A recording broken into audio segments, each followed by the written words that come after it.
guessing you can hear me. Hey Jim.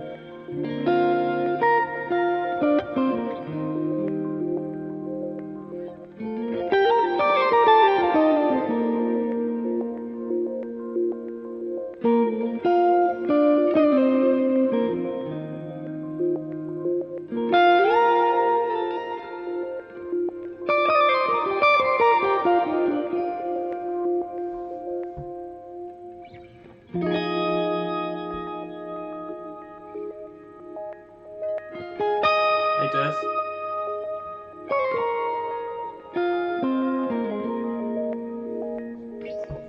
Let me just try and find something loopy.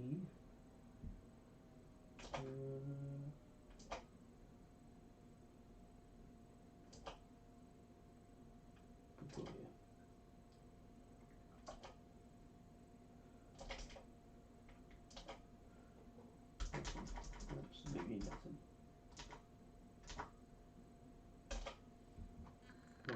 Right, that'll do. Probably.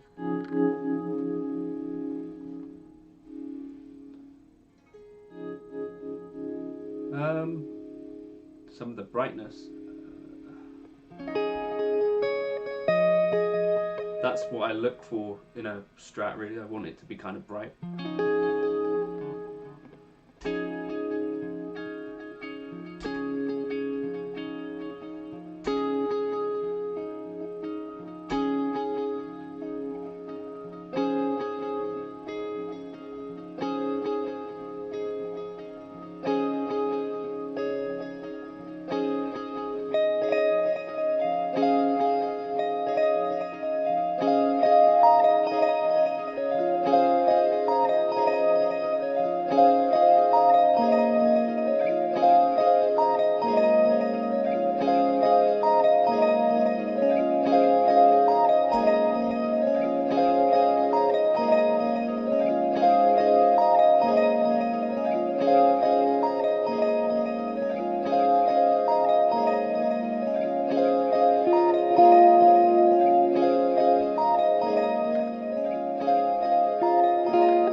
Hey Jason, how you doing?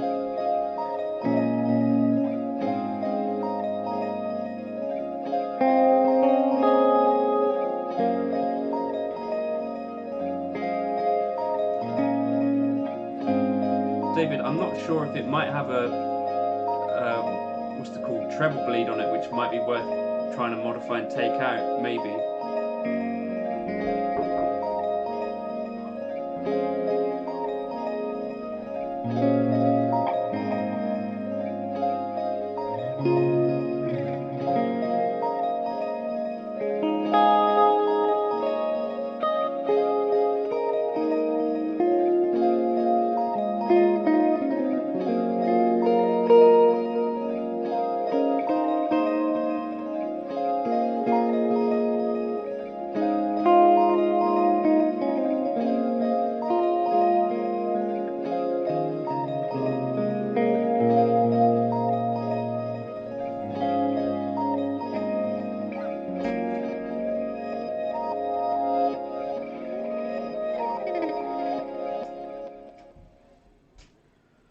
Right, has anyone got any questions about any stuff? Hope you're all having a good week. I guess maybe this is the start of a new week, I don't know. I'll try and just do some playing until we get some questions in, and this seems like something.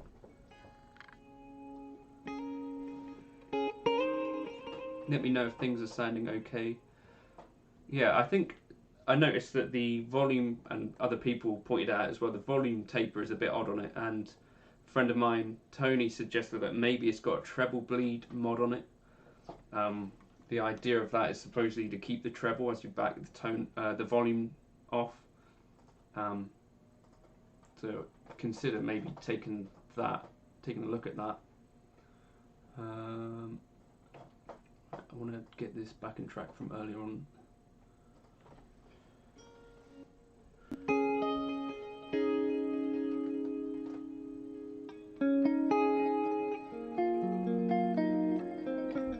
Hey Jake. Here's the other angle, innit? Right, sounds fine. Listen through Studio Cans, that's okay. I take it you're not on site today, Jason. Right. File. If I double up this part.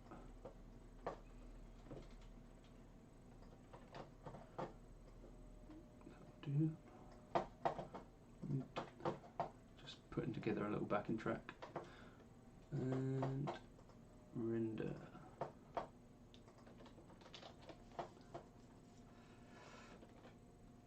No volume is great. Okay, cool.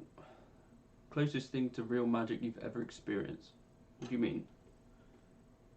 Tone wise?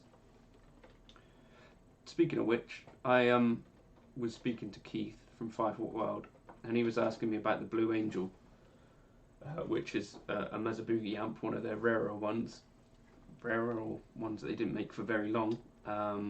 It's a single channel amp, and he said, what's it like? Because he's a big fan of single channel amps. And so I've been playing around with that, and with the Dude and HRM it sounds unbelievable. So that's pretty magic. But I don't think that's what he meant. We've been watching Star Wars as well. So yesterday we watched episode 3. And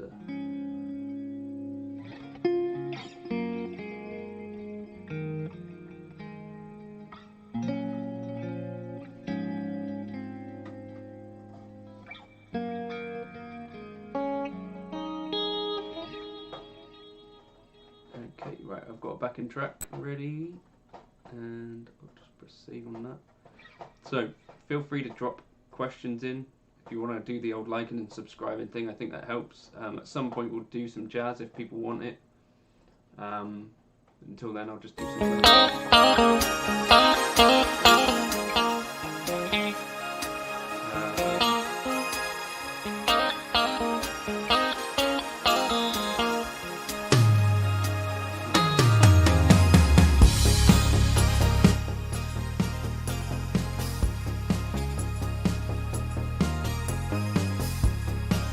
let me know if the sounds are okay. Hey, Keith, there you are.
questions yet. Okay, here we are. Volume is okay. Here's your hook. Oh, Just Master Sunday, yeah. Looking into tube lamps, do you have any advice on the best I can find for under £1,000? I would say try and find a second-hand Mesa Boogie. Entry songs to get more into the legato style that you play. I don't know. Under £1,000, David, I would grab some sort of Mesa Boogie combo.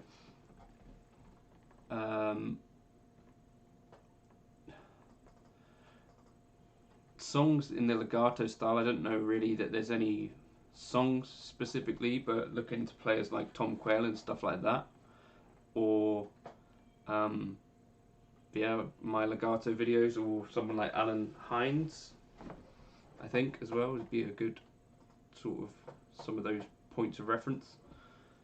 I think. Right, for some reason my hands are cold, so let's maybe just try and do some warming up type stuff.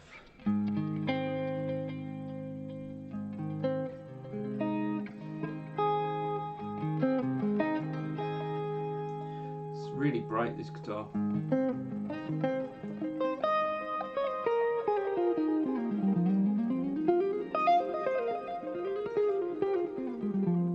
I'd say still second-hand Mesa Boogie, you probably find one still for under 700.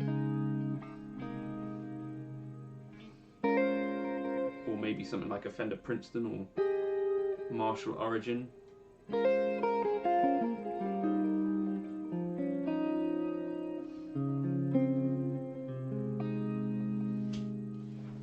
Something like that.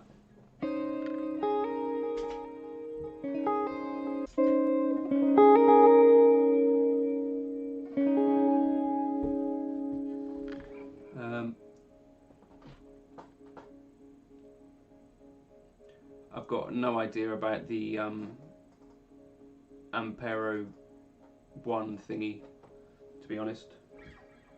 I wouldn't risk it in general, it probably doesn't work. I think people said that they're not compatible.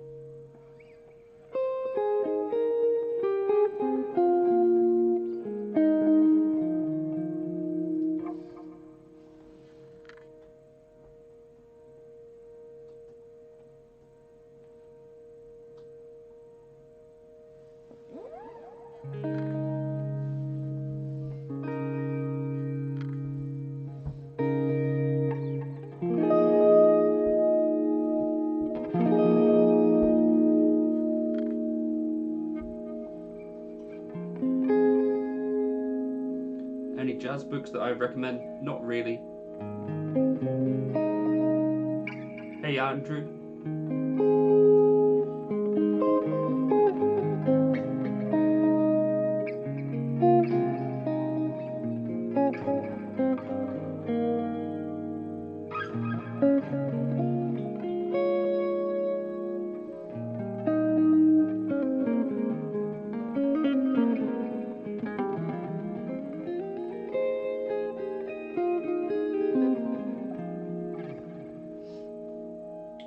I hear a Rhapsody.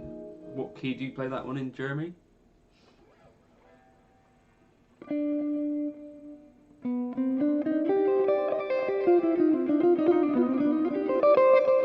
I've never tried the Plethora, and I doubt that I will, just because I'm not sure that I love some of those TC pedals by themselves. So for me, it wouldn't do much for me. Where's it gone? But it looks pretty good if you're into that stuff. What preset? I was using a Freeze one. So C minor would be the first chord, right?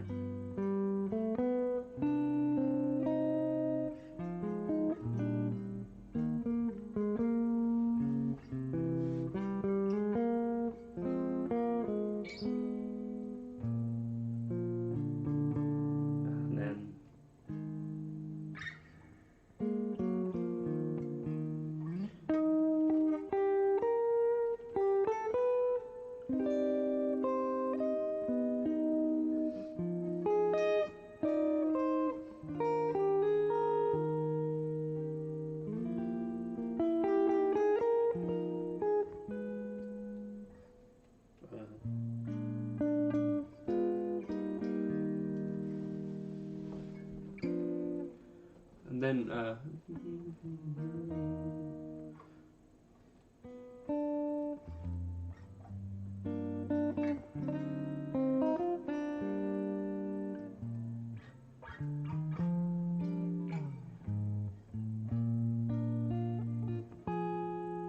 is that the key? For that second part, does it go to the G minor, right?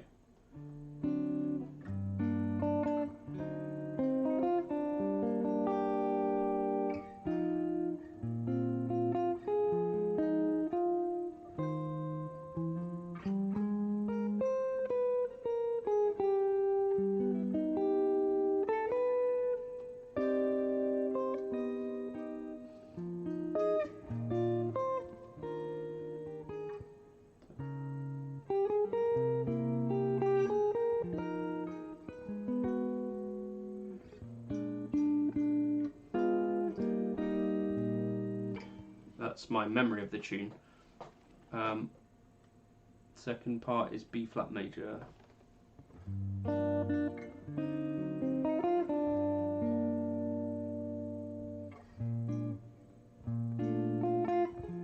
Yeah, from the B flat major to the F minor.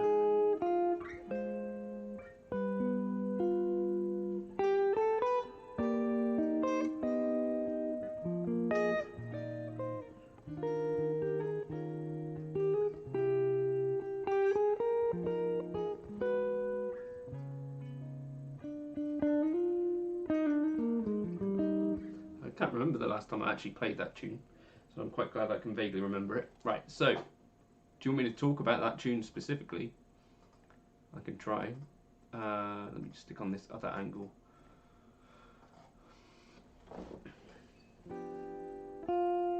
So, for this first part, we're starting on the 5 of C minor, so the dominant. And then an F minor, so the 2, 5, 1 in E flat major. Then the C7, we're kind of the dominant leading up to F minor.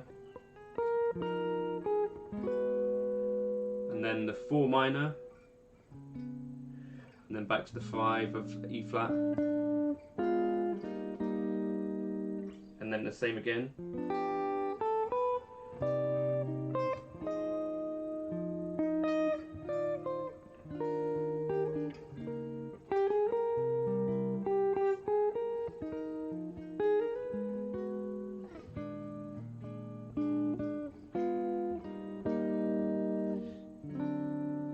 Then we're modulating to G minor, right?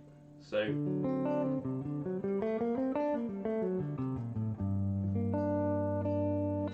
then the 5 of G minor, and then to an F. Then that F minor there, I treat as like a 2, 5, 1 in E flat.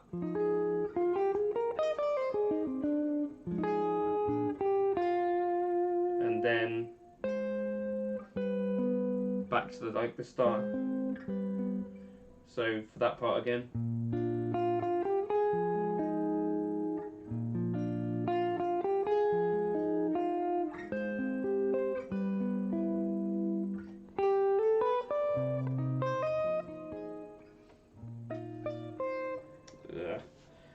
Need to get rid of these pickup covers.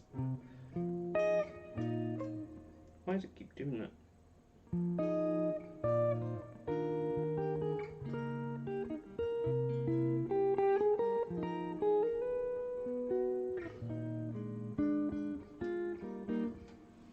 Right, so specific questions, hit them. Not sure how it modulates just the second half of the bridge. So that's what I do too, but not sure how that modulates the G7.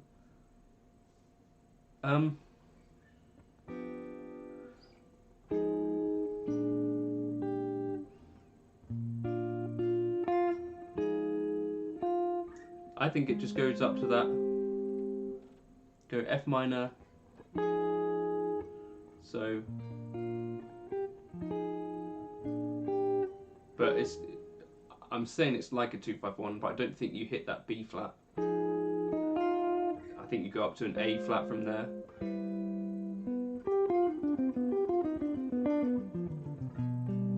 No, I didn't keep that one. I didn't really like it.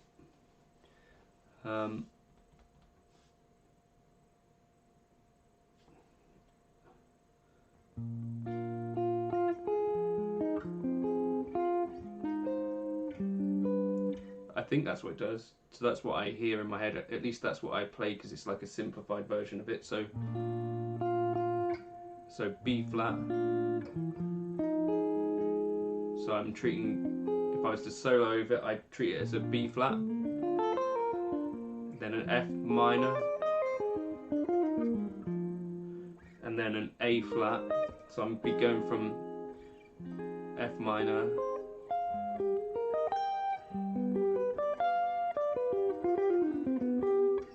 So yeah, what I'd actually play over each of those chords, I'd be thinking about B flat major, then over the F minor I'd be playing either, like, think about it as F Dorian or E flat major, and then that A flat is just chord 4 in the E flat.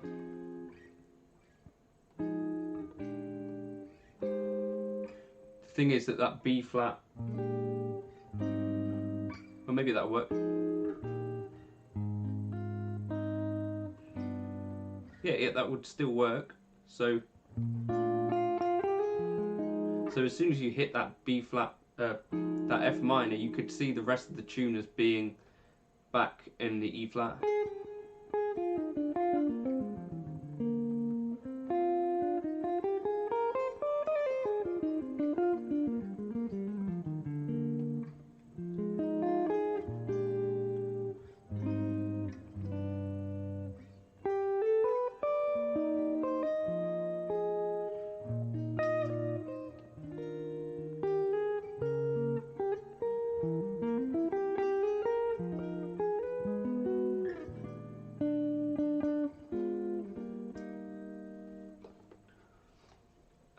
So yeah, just again, so that second half of that, we're middle 8, starting in this B flat.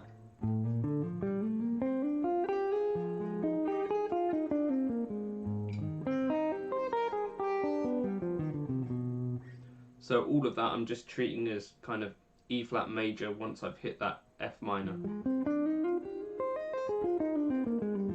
Because you'd effectively be getting this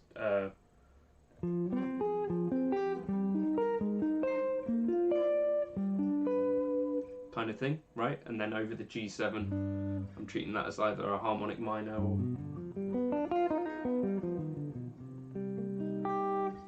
If that makes sense. I don't know if that helps at all, but sorry, I've not played that tune for ages, but that's how I would do it.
Yeah, I think you can still get it for 99 if you get an HX stomp.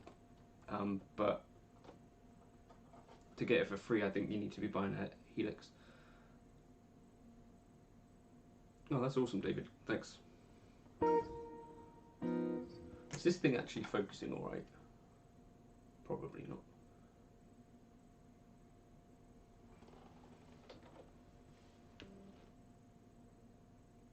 Yeah, it's sort of. Right. Any questions about anything else?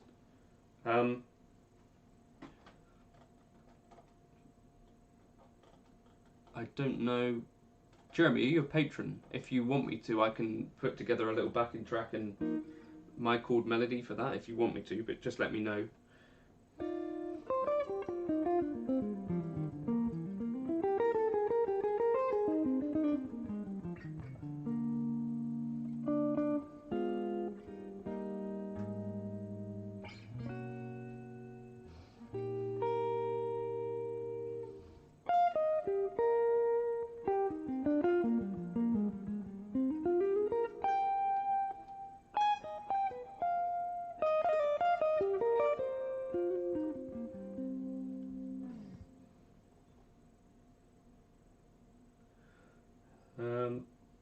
Right. Any questions about stuff? I was going to try and do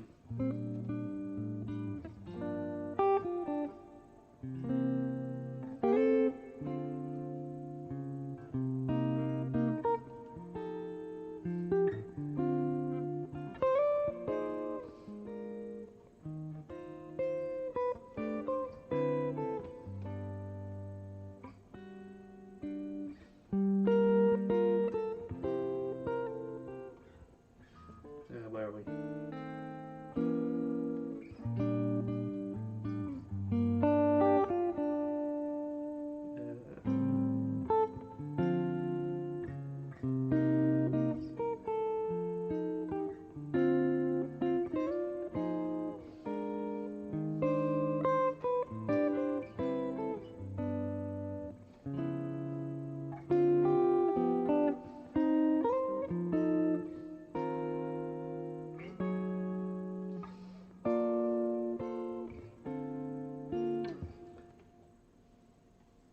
Have I played with the acoustic sim to add a more hollow body tone to my solid body guitars? No, because that would just give me a lot of that zingy stuff, would it? Right? But we can try it. Let me have a listen. If I chuck an acoustic sim on here, can't do it on that channel.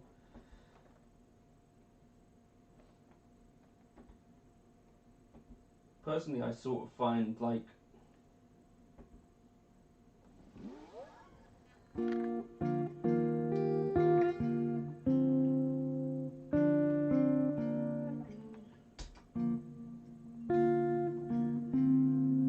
it just does a lot of that zingy stuff, doesn't it? So if I turn down the shimmer.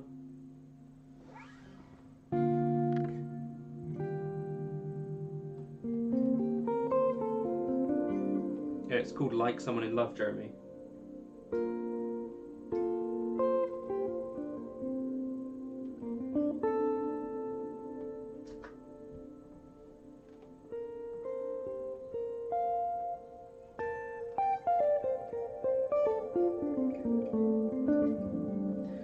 don't know, I feel like it'd just be getting me some of that piezo quack rather than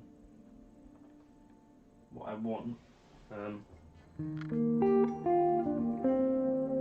So that's on the jumbo mode now with the top and shimmer all the way down.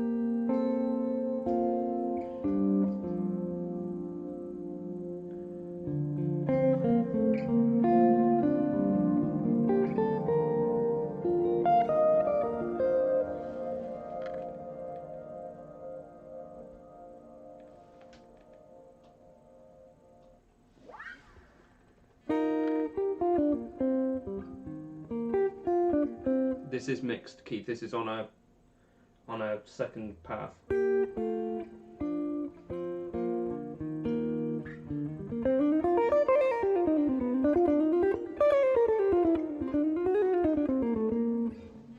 Maybe if I just EQ it a little bit.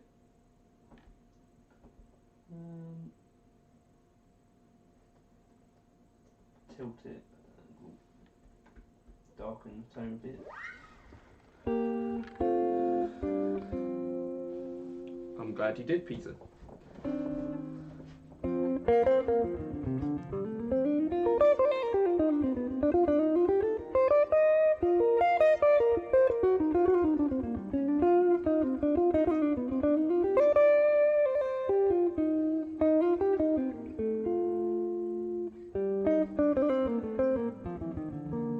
I mean, it's certainly sounding more like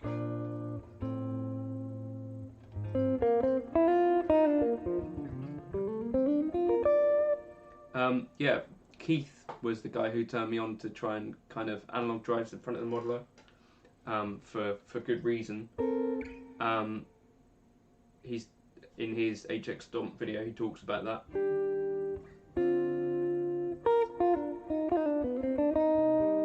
No, I'm just using the Helix here, buddy. I've got some valve drive pedals, but they I haven't really experimented with them into the Stomp yet. I've got a couple of Mesa Boogie things.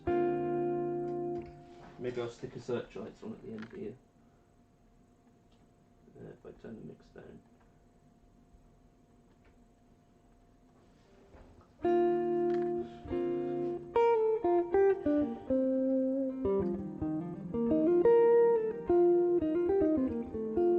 You might do if you ask them to have me on, if there's a reason for me to go on there. Wait for your victory to arrive. So is that a valve preamp?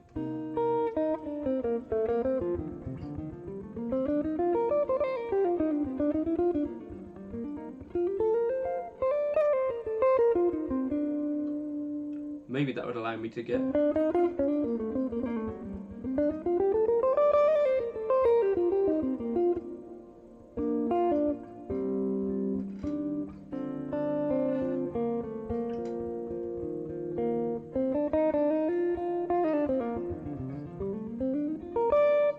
What are those updates, Sam, if you don't mind me asking?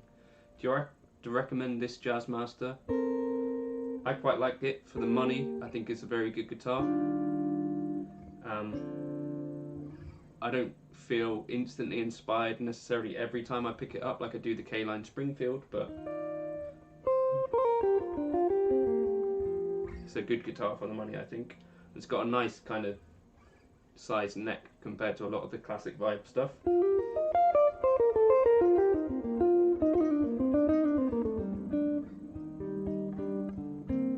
Okay, right, so Will's talking about the tune which I was going to play, so I'll do a run through, and then definitely later on I'll put up the backing track on Patreon and a chord melody for it in my basic style, obviously. Any views on Suhr guitars? They're great guitars. I played a Matthias Asato one, and you know, for the price of a car, it's a beautiful instrument. Right, so let's try this.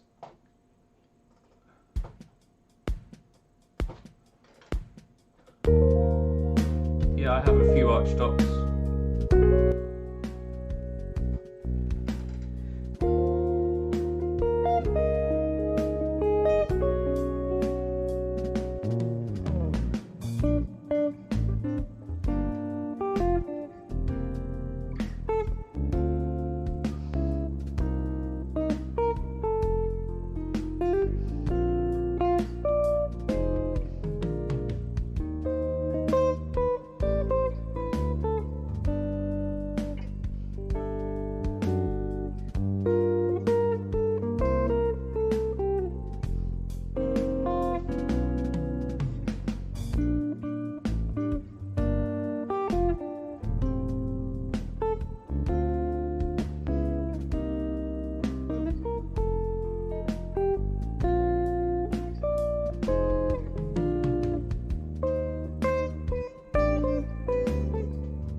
that's a take on it, which is a bit dodgy. So this is Yes Jake. It's a tune that Bruno Mars did a cover of. It's a Jimmy Van Heusen tune, I think. Bill Evans does a great version of it. I think Stan Getz did a version of it. For drums, yeah, I use what's it called? Native Instruments Studio Drummer.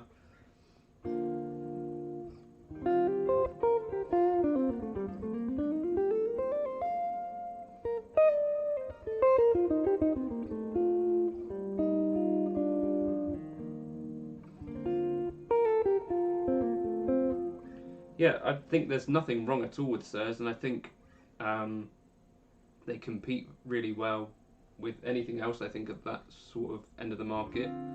But I can sort of understand with stainless frets and stuff like that, maybe they're a bit more on the modern side than some kind of vintage style stuff, which may not be bad. Right, I'll try that tune again, I think. But yeah, that's Like Someone in Love. I don't have a lead sheet for it here. There don't seem to be any around, but that's kind of my take on it. Sort of in close to the Bruno Mars version. When did Rhett say bye, Esquire? When did he say that? I haven't seen that.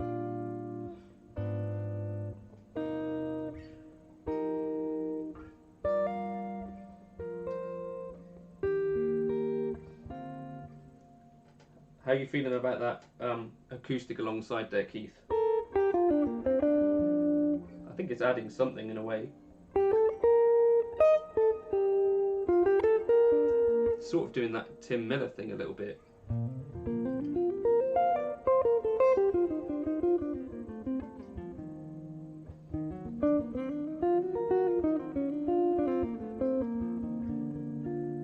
I think, Sam, it's a really good toe in the water. I think that's a good way to put it. I guess you could probably spend quite a bit more money on a Jazzmaster, and maybe they do something different. This, as it happens, they're P90s on here, not actual Jazzmaster pickups, which are a slightly different thing. Quite bright, quite a high output compared to like Strats that I'm used to. Am I going to try the Quad Cortex? I'm on tier 1 pre-order whenever that happens, so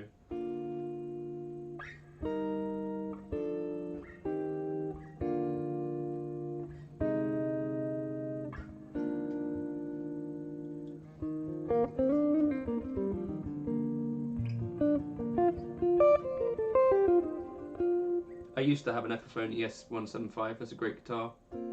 The premium ones have the Gibson pickups on them, which are, I think, part of what makes that guitar sound really good. Yeah. But the Quad Cortex, comparative to like an Axe FX, is still fairly reasonable. I was talking to David Beebe about this yesterday. Like, if you buy an Axe FX 3 now, you're going to need a foot controller as well, and that's kind of $3,000.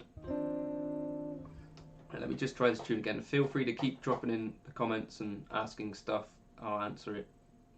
I'll try and play this again. I'll put together a cool melody, as I said, that will go on Patreon. The backing track is already on YouTube if you want to try it.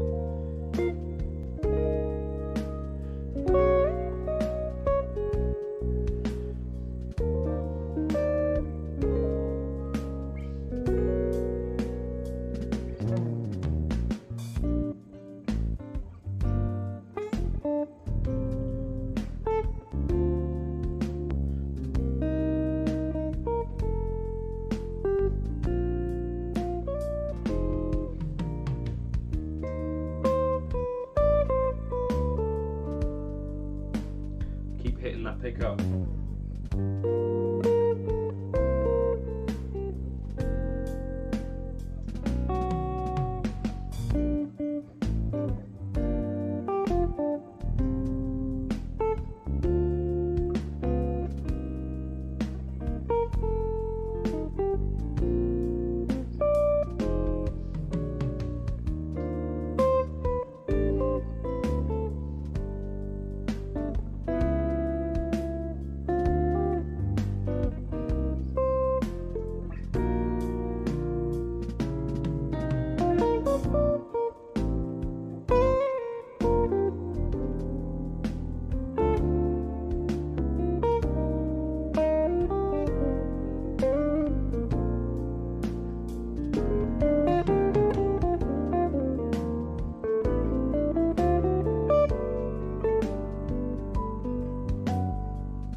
Ooh. I think the 9/6 should be lumped in with Fractal. Definitely, I think, Sam. Right, where are we seeing? Where are we at? Just got a Squire 70 Strat. Put my I'm on Helix right now, yeah.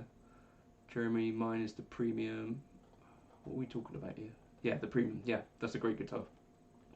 Have you ever tried any drum VST besides that? No, I've been sort of programming beats for maybe, I don't know, since I was about 16, so it's something that's fairly second nature to me. And I also used to play drums before that with my brother's drum kit and stuff. The pickup thing.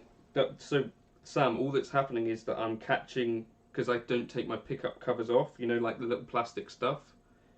It's got like a slightly frayed edge. It's like a, I don't know, I should probably just take it off, but instead of taking it off, I'll just tape it down. But the like little piece of plasticky cover stuff is kind of flapping up and deadens the string. Is there a major difference between a Kemper Quad Cortex and the more AHX stomps of the world? A major difference? At the component level, I think the Axe-Fx, they tried to keep up to date with certain bits and pieces. Kemper, the processor is a 10-year-old processor, so Quad Cortex is a relatively recent processor, I think. I don't know what Moore do, and the HX Stomp, yeah, I personally lump it in with like with the Kemper. I use my Kemper, my Helix stuff more than I use the Kemper, but part of that is just because I like it more to use. In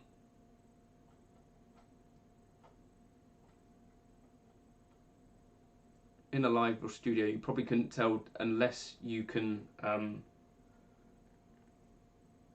unless you struggle to get the tone that you want out of it. Goals for 2021. Yeah, time. It's not something that will wear down because it's just a plastic thing. So if it gets caught on it, it just deadens the string. If I can find some tape, I'll just tape it. I've got some tape there. Right, this will annoy you guys then. I'll do that. Right, any other questions about stuff? Feel free to jump in. So the Quad Cortex is the most powerful floor processor at the moment. It's not more powerful than an Axe-Fx 3, but I have a feeling that someone else could kind of step in and take that title relatively soon anyway, because that's like a year ago. The Podgo sounds almost the same as the Helix. The only difference that I can tell is that it's got, on the HX Stomp and the Helix, they don't actually say this, but they have a guitar input impedance circuit that I did a video about yesterday as it happens. And when I compared my same presets with the HX Stomp and the Podgo, I was like, this doesn't exactly sound completely identical. And the reason is that you don't have the impedance circuit on the Podgo, but it's not like a negative necessarily. What is a mod dwarf? What is a mod dwarf? Jan Ray or Timmy? I've never played a Jan Ray. I play a Timmy because he's the guy who designed it personally.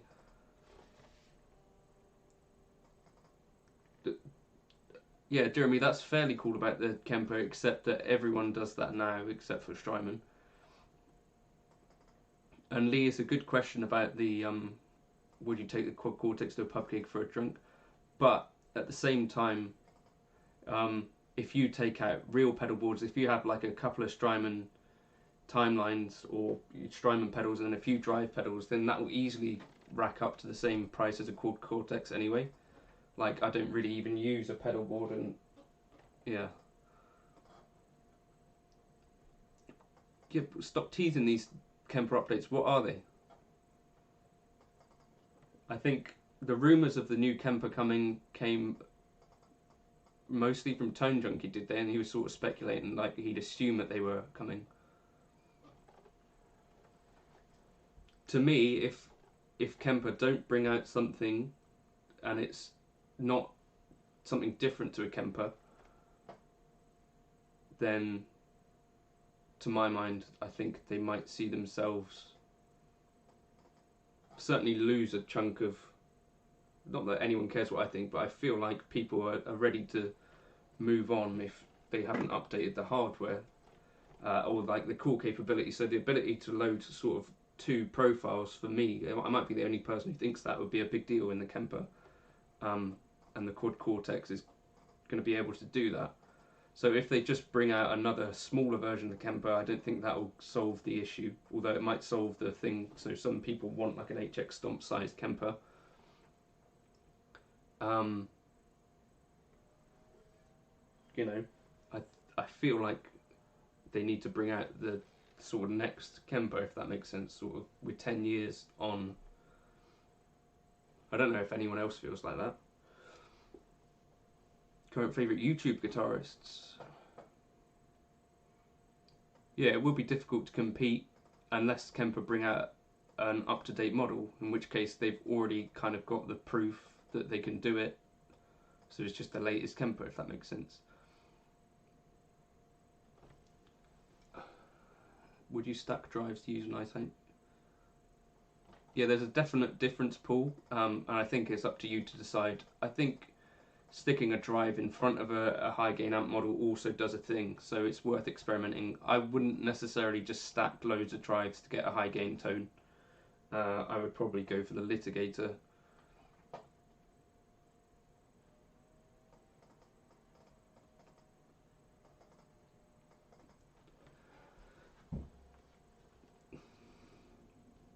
Still updating, but they haven't changed the kind of core functionality in a way that I think they might need to, if that makes sense, to compete with what's coming. So, you know, like a Helix or an Axfex now can run parallel kind of amps and all that sort of stuff, whereas the Kemper, it's not really doing that kind of thing, is it? Not that it's not still great at what it does, but I think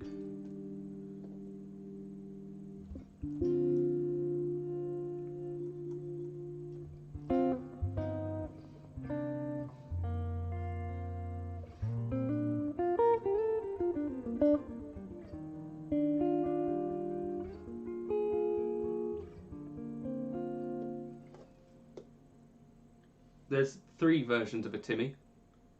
So you've got version 1, version 2, version 3. I think version 3 is the one where they've got a bit of a, what is it, version 3's got a drive boost, gain boost, which I find really useful.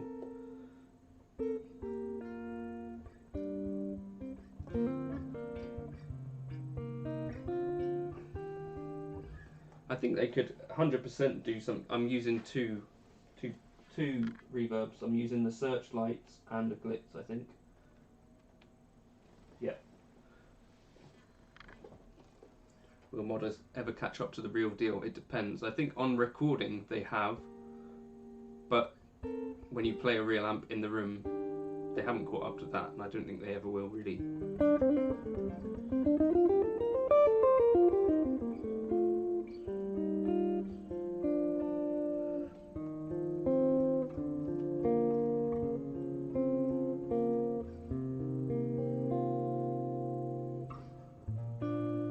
Here's the pawn angle, hold on.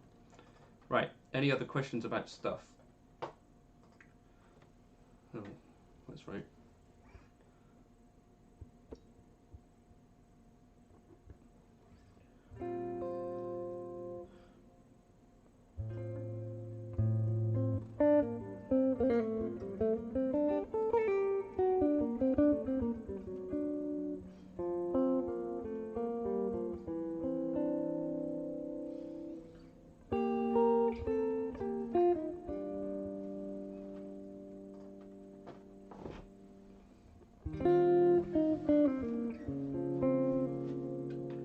Right, what do we talk about or play?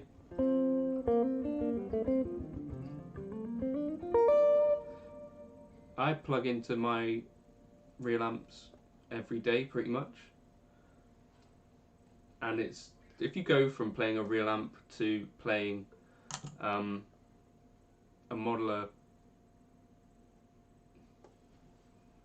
yeah, it's kind of a whole different thing. I think Jeremy's sort of got a point on a gig. It depends if you're using in-ears. If I was using in-ears on a gig, which I don't like to do anyway, then it doesn't really matter what I'm playing through, because the quality of my in-ears that I have, it just really doesn't matter what I'm playing. It's not very enjoyable. But if you're playing like a pub gig, Tame Pish. If you're playing, as I say, whatchamacallit, playing a pub gig, or like a gig where you're actually able to use an amp and you've got to play with a drummer and you're not having to worry about necessarily monitoring and all that sort of stuff and using in-ears, for me I think then a real amp really is quite a lot different. And certainly if you've been in a room for like pub gigs where they're not using real amps, so I've seen gigs where they're using like a Helix or a Kemper when it's just a pub gig, not like a huge venue. I think things sound massively different there, and for me the modelling doesn't really work very well in that scenario. Why 2 reverbs in the patch, John? Keith asks. Because the second signal chain that you asked me to add on is doing different things. That's got a polysustain on it.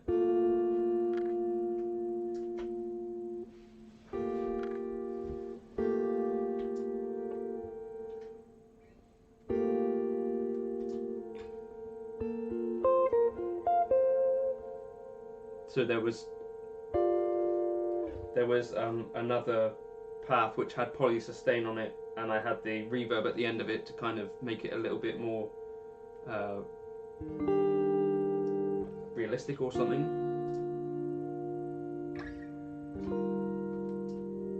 I think it's like an octave up.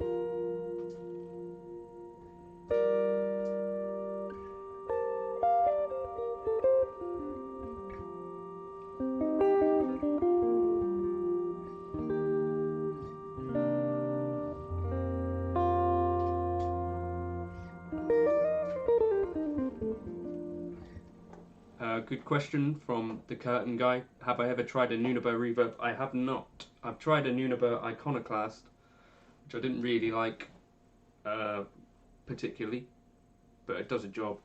But I hear really amazing things about the Nunaber stuff. I just haven't got around to getting one, and now that I've got the Strymon Timeline, there's not necessarily a good reason for me to get one, I don't think, unless anyone can think of one. Do you want me to save? No, I can't actually send you that preset anyway because it's a Helix one, Keith. I would have sent you it, but I can't. Maybe I'll save it as something else.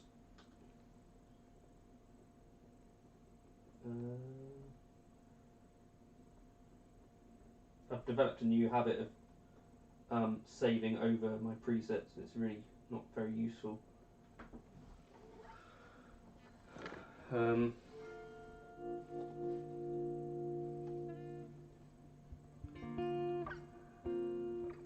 Paul, all I play is some the same sounding stuff.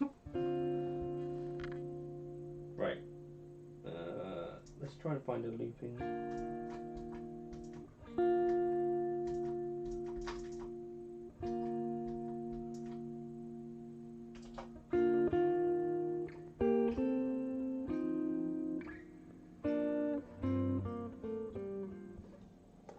Have I tried the GFI Specular Tempus? I have not, I'm afraid.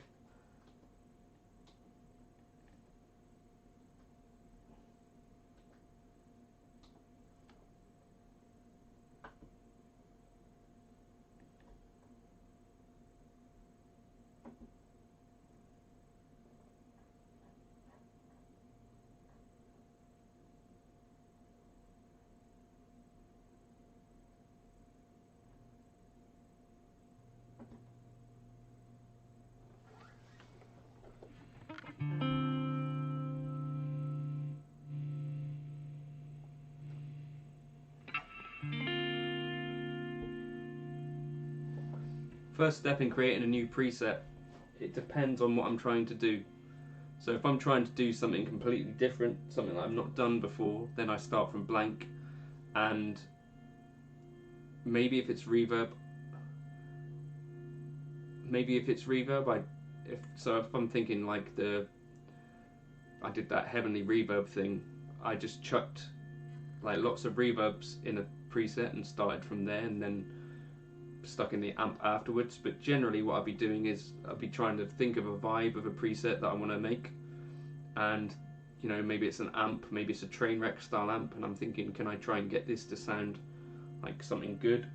Or maybe I'm thinking I want to try and achieve a Dumble type vibe. That's generally how I'm starting. So then I would go amp, then pair it with a cab or two cabs or a dual cab block, and then generally just a glitz reverb and a delay, and then mess around with drives as well on top of that. But if you've seen my presets, you know I don't generally tend to do too much EQing and stuff like that. I prefer to find a cab that I like the sound of, or a mic pairing.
I don't write licks. It's, yeah, like Someone in Love ended up being my late stand of the week, so I've only been playing it today.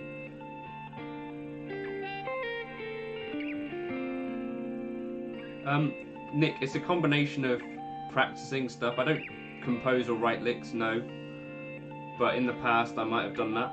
But I work on ideas, like sort of, and maybe you try playing things slowly, and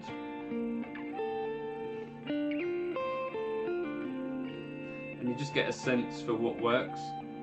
Basically, there's not a lot going through my head, is generally the honest truth.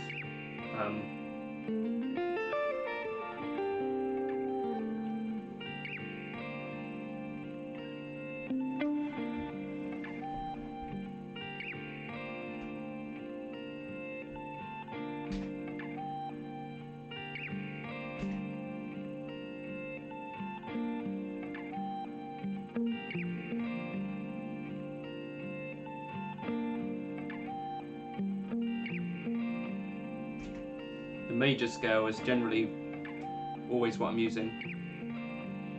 In my intro videos, don't worry about the long reverb tails, just cut them together. Yes, I do it in the DAW. There's a video about that if you search for workflow in my process.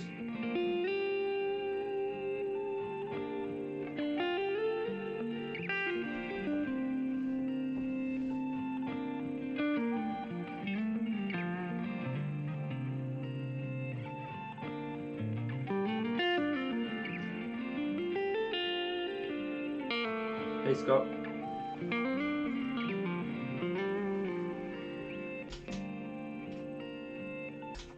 There's no like big secret to kind of playing lines or anything, or improvising. I think it's just a lot of time put into trying to do it. So like some people might,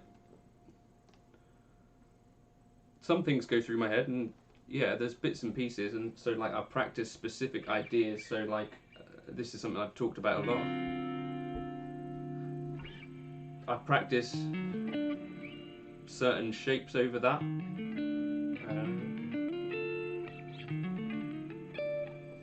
Or not.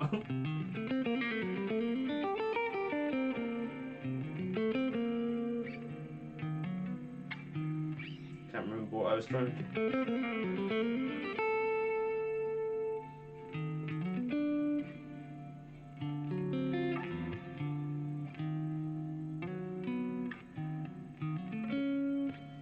Can't think of what I'm doing. Cheers, Keith. Speak soon. What scales do I use these days? Generally, it's mostly the major scale, but sometimes the melodic minor scale and the harmonic minor. It's not safe to say that if you're thinking a lot when playing that you're doing something wrong. I don't know what your playing ends up sounding like. I don't think there's any wrong or right.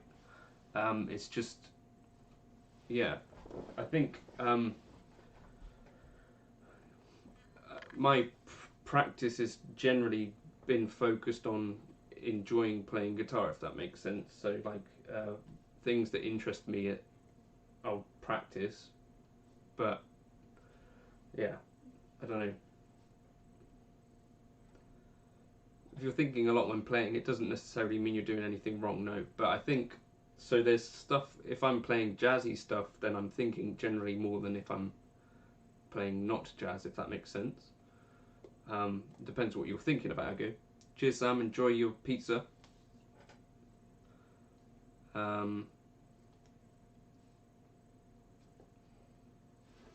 There's nothing wrong with thinking, no. And there's definitely sort of different levels of thinking. I think one of the common things that people try to say though is that, you know, when it comes to actually performing, you probably want to shut off some of that kind of thinking and try and be in the moment a little bit and kind of hear the ideas and that sort of stuff, if that makes sense.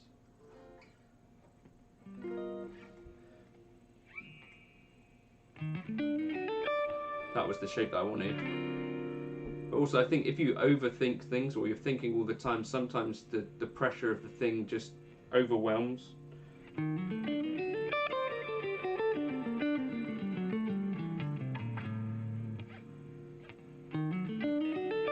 So that's an idea that I was just trying to execute for you to show you one of the things that I practice.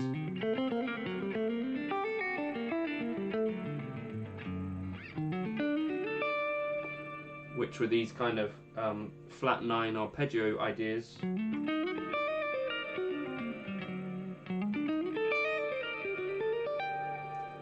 Which are specific things that I want to practice. So I have to, yeah, do that. And then what I want to do a bit more of in 2021 is specifically listening to, like, and picking out licks from like a jazz player. But yeah, I don't know, improvisation is the main thing that I'm interested in, if that makes sense. So whether a thing is complicated or not doesn't particularly matter to me. I want it to sound mostly like I intended it to happen, and a lot of that is it being in time.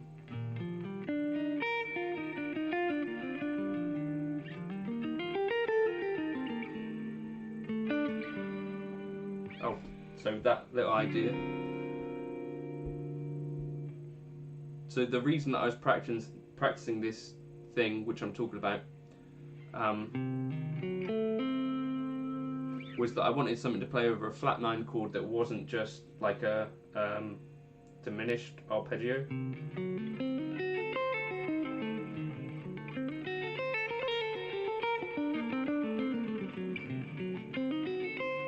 I think to some extent also saying hearing the ideas is a fashionable thing to say. Julian Lage says specifically that some of what he plays is a surprise, and I think that's probably closer to what the honest truth is. So although like some lines you might hear in your head,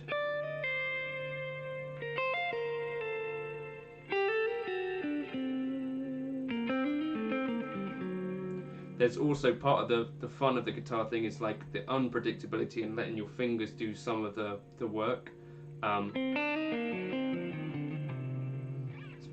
Especially if you're playing like either fast stuff or stuff that's like specifically angular.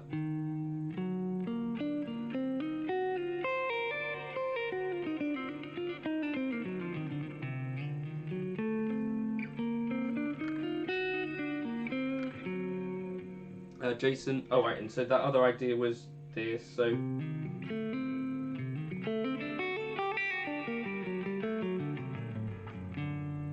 yeah, Jeremy, that's exactly the kind of thinking that I'm doing. Or, you know, ideally maybe I'd try to avoid that, but that is what literally has to happen, is that I have to keep sort of mental notes about where we are in the tune. So in the back of my head, like the song is playing, in the back of my head, I guess also the changes and thinking about where we are. That's kind of a lot of the legwork in jazz, for me anyway.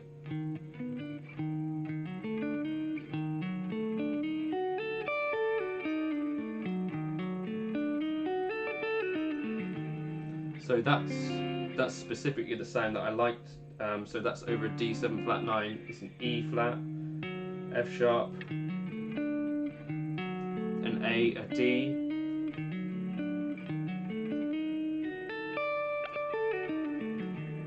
So E flat, F sharp, A, D, E flat, F sharp, A, D.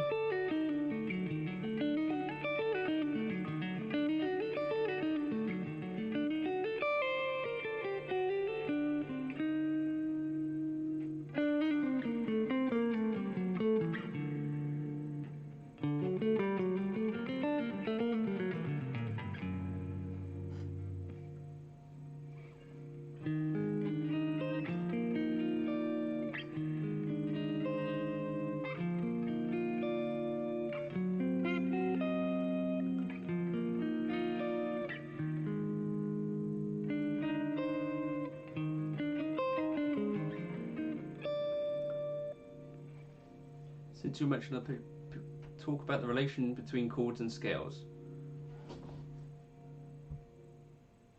Okay, so first thing to say is that I would ignore the mode side of this to start with. So the kind of important part of this thing is to know that you've got your major scale, so you've got a C major scale,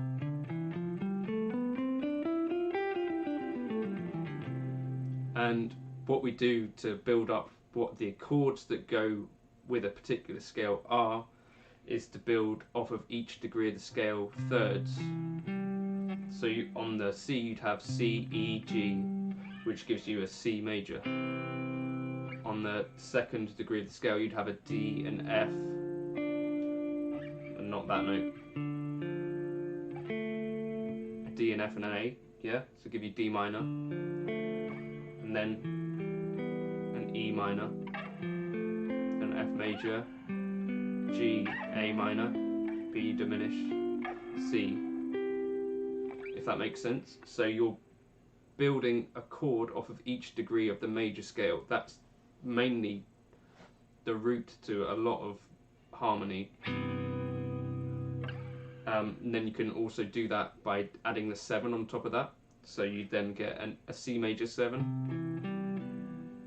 and then a D minor 7, an E minor 7, F major 7, G major 7, A minor 7, B minor 7, sorry, B minor 7 flat, 5, C major 7. Does that make sense? So for each of the kind of major scales, that's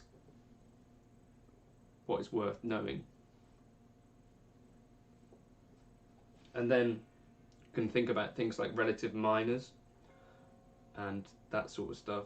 But I would encourage people that are interested in that sort of stuff to start looking at maybe ABRSM music theory. I think that for me is, I think, a good place, because it talks about sort of learning the 1, 2, 3, 4, 5, so sort of similar to it's called the Roman numeral system, I guess. And I think that's a logical way to think about things. It's not dissimilar to the Nashville number system. But I think for me that is what underpins quite a lot of other bits. And that for me is what hanging sort of all of the other stuff on top of makes sense. If that helps, I don't know, probably not. Sorry. Right. Does anyone want to hear any music? Yeah, Jason, I've spoken to at least one other person about potentially guesting.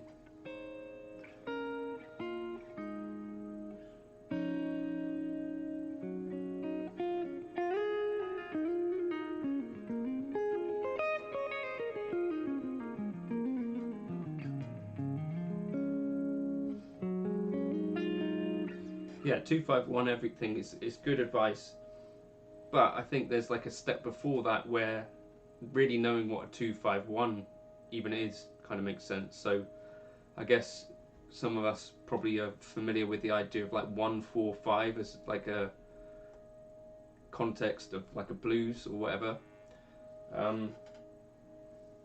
I certainly think in that way a lot as well.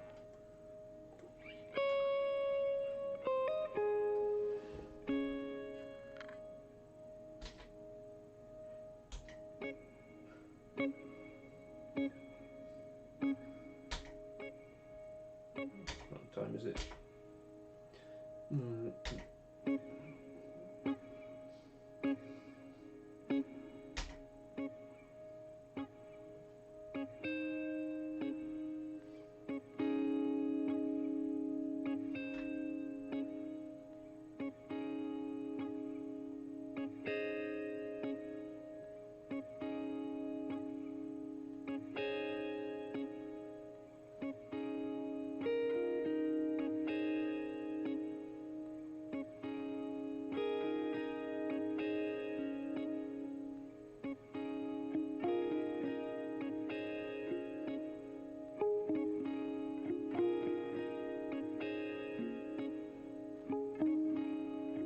Well, none of that's in time.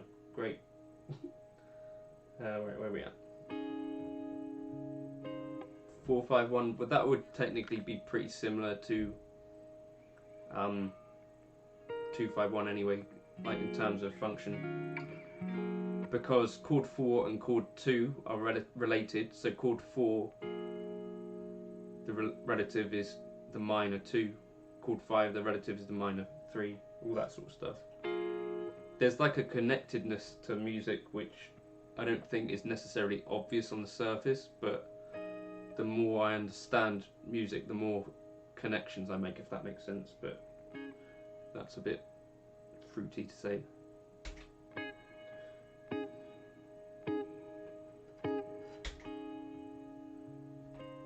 Well, that's gone wrong.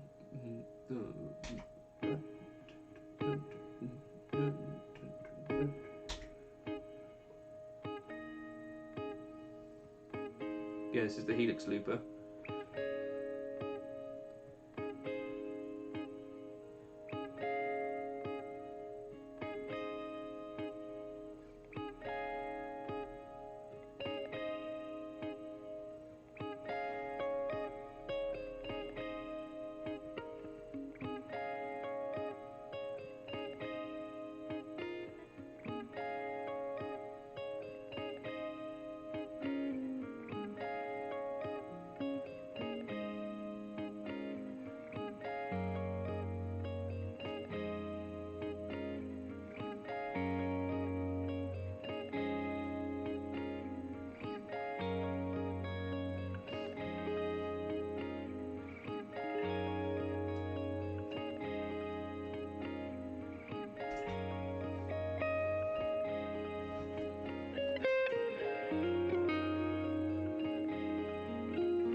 Exactly, Nick, that's about right. Cheers, Paul. Nice pedal board this morning.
So I guess that's also like a new concept that I'm trying to get into my playing, Nick.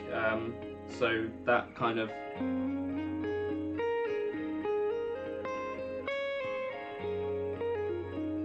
that came from like a Josh Della Victoria kind of thing. So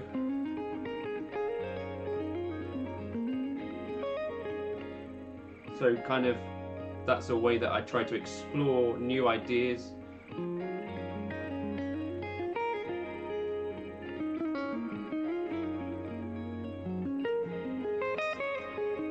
And also I've been practicing kind of spread triads a bit, so that would be another.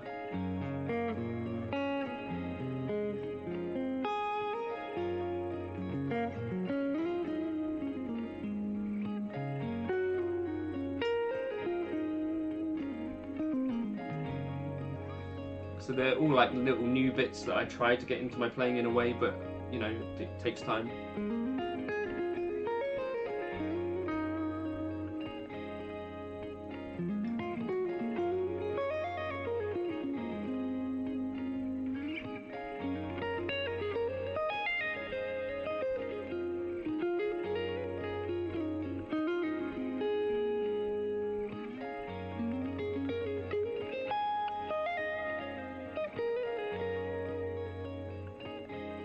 What we're going to do here.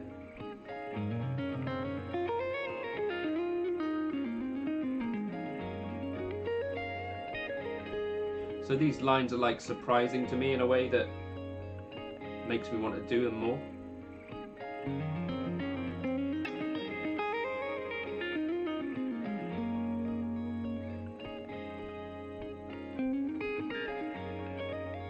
Oops.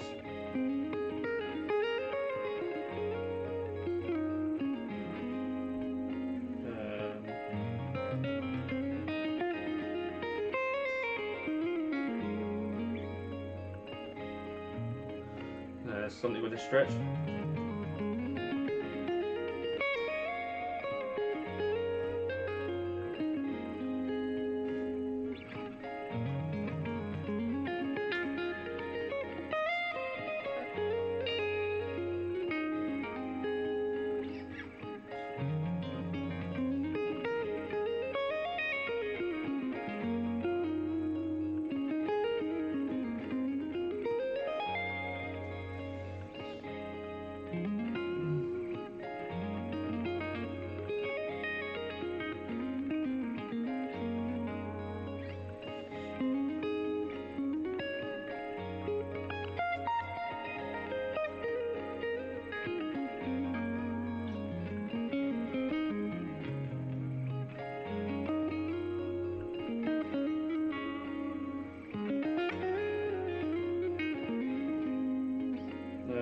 Okay.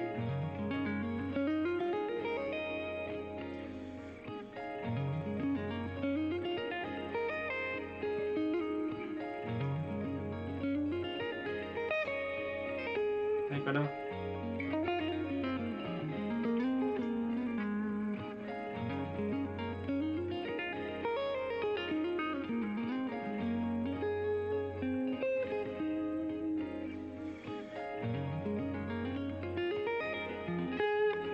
I'll try and shoehorn that triad in.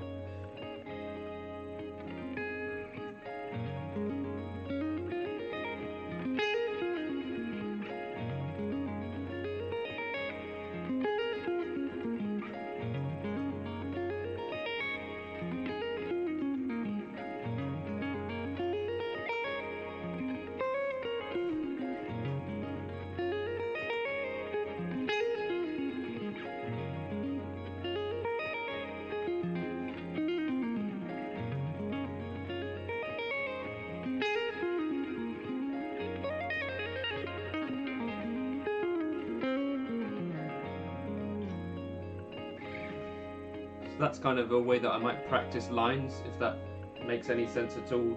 Like I'm practicing sort of different arrangements and notes that are a bit new to me, that feel unusual, and it's kind of at a tempo that is slow enough where I can sort of explore.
Right, okay, I think I'll wrap this one up then.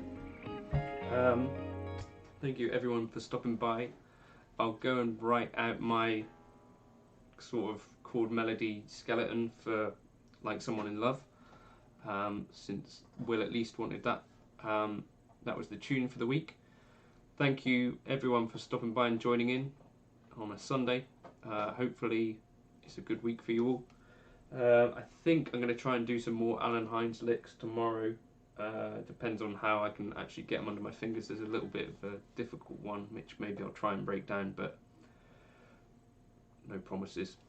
But yeah, thank you for stopping by. If you haven't already liked and subscribed, that would be cool if you would. So